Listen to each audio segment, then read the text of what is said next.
गुन्द्रुक भनेपछि त हामीलाई कतिचोटि अति नै मनपर्ने खानेकुराहरू मध्येमा एक हो। नमस्ते साथीहरू, तपाईहरुलाई स्वागत छ सजिलो किचनमा। यसपालि चाहिँ हामी बनाउने छौं तुसा उमरेको भटमास र गुन्द्रुकको मिठो तरकारी। यो रेसिपी अति नै स्वादिलो र मिठो रहनेछ। च्यानलमा पहिलो पटक हुनुहुन्छ भने सब्स्क्राइब गरेर सपोर्ट गर्नलाई नभुल्नु होला। अब यसको लागि त मैले यो भटमास लिए, जसलाई चाहिँ मैले तुसा उमरेर राखेको छु। अनि यसलाई धोएर सफा गरेर यतिको तयार गरेर राखिदिए। एकदमै राम्रो लामो खालको तुसा आएर तयार भएको छ। अब बनाउनको लागि चाहिँ एउटा भाँडामा तेललाई राख्ने, त्यसपछि गुन्द्रुकलाई राखिदिने। पहिला तेलमा गुन्द्रुक मात्रै यसरी फ्राई गर्दाखेरिमा अति नै मिठो गुन्द्रुकको बास्ना र अति नै स्वादिलो हुनलाई मद्दत गर्छ।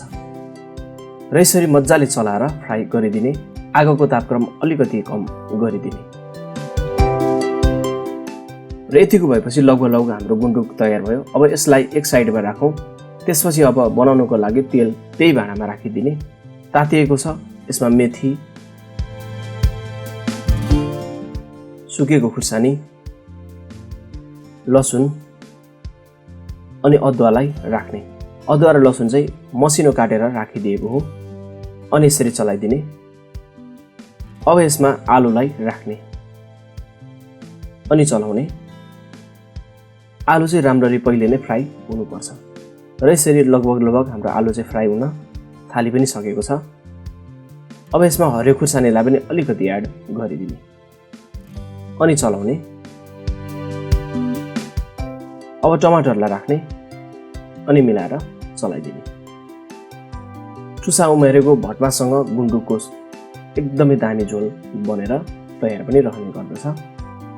र यसरी आलु पनि राम्ररी फ्राई भएको छ अनि टमाटर पनि सफ्ट हुन थालेको छ। अब चाहिँ भटमासलाई राखिदिनुपर्छ। अनि अब यसलाई चलाइदिने।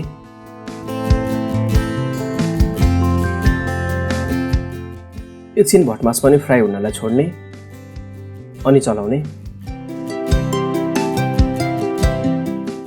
अब यसलाई छोपेर पकाउने अनि निकाल्ने, त्यसपछि चलाइदिने।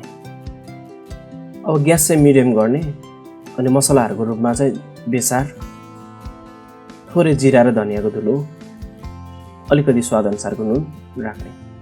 यति मात्रै मसला भइपुग्छ अनि चलाइदिने।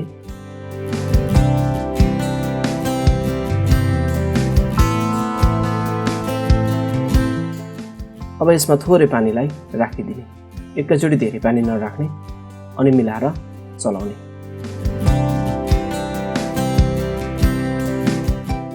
अब छोपेर पकाउने अनि राम्ररी यसरी बोइल हुन थालेको छ अनि निकालेर चलाउँदै तयार गर्दै रहने।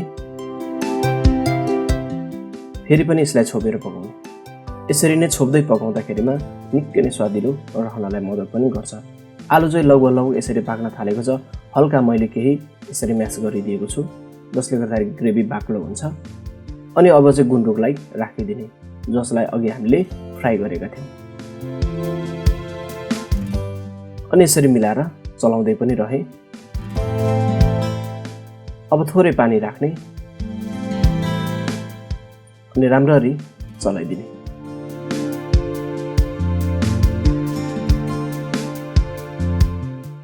अब बोइल नभएसम्म यसरी छोपेर पकाउने अनि निकालेर चलाइदिने। र यसरी चाहिँ लगभग हाम्रो तुसा उमारेको भटमाससँग गुन्द्रुकको मिठो तरकारी तयार भएको छ। आजको रेसिपी तपाईहरुलाई कस्तो लाग्यो? यदि मन पर्यो भने भिडियोलाई लाइक, शेयर, च्यानललाई सब्स्क्राइब गर्नु भएको छैन भने सब्स्क्राइब गर्नलाई नभुल्नुहोला। फेरि भेट्नेछौँ अर्को मिठो रेसिपीमा।